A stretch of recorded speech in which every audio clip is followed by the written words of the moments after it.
today. I hope you find a great and all fun to speak. Insya Allah pada kesempatan kali ini saya akan membahas materi tentang adjective clause. Perlu kita ketahui terlebih dahulu pengertian dari adjective clause. Adjective clause adalah anak kalimat atau subordinate clause dari yang namanya complex sentence. Kemudian fungsi dari adjective clause itu sendiri adalah adjective sendiri fungsinya untuk menjelaskan noun. Jadi kalau ada klausa yang menjelaskan atau memberikan informasi tentang noun, kata ganti benda atau situasi, maka klausa itulah yang kita sebut sebagai adjective clause. Sekarang kita lihat contoh dari adjective clause. Contoh berikut adalah contoh kalimat complex sentence dengan anak kalimatnya adjective clause.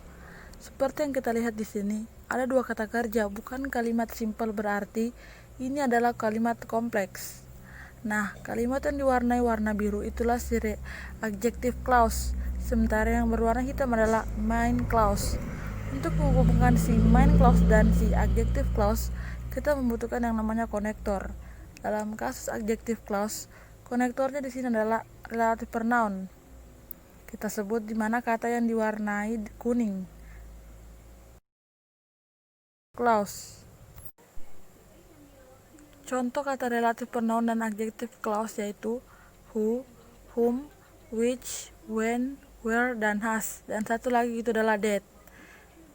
Kapankah that kita pakai? That di sini bisa menggantikan pronoun baik who, whom, which, when, where, kecuali has. Kenapa?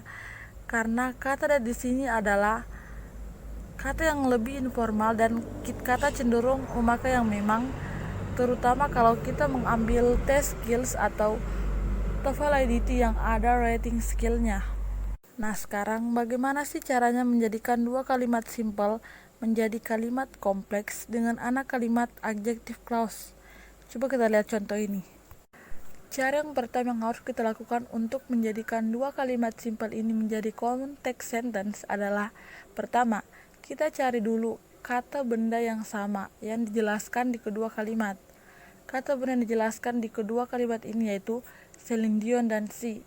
She-nya ini merujuk ke Celine Dion-nya. Itu pertama, jadi cari kata benda yang sama. Yang kedua, tentukan yang mana akan menjadi induk dan anaknya.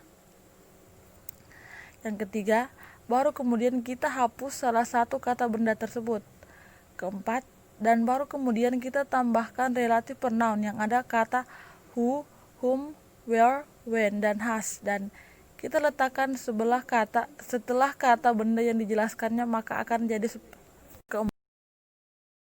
Setelah kita cari kata benda yang sama, kemudian kita hilangkan salah satunya. Tidak mungkin kita hilangkan Celine Dion karena si ini kita tidak tahu siapa, maka si-nya yang kita hilangkan, berhubung yang diterangkan itu adalah kata benda orang dan yang digantikan itu adalah si, maka relative pronounnya adalah who. Jadi who kita pakai untuk menerangkan kata benda di induk kalimat yang merujuk ke orang untuk menggantikan subjek pronoun si di sini. Maka jadilah si who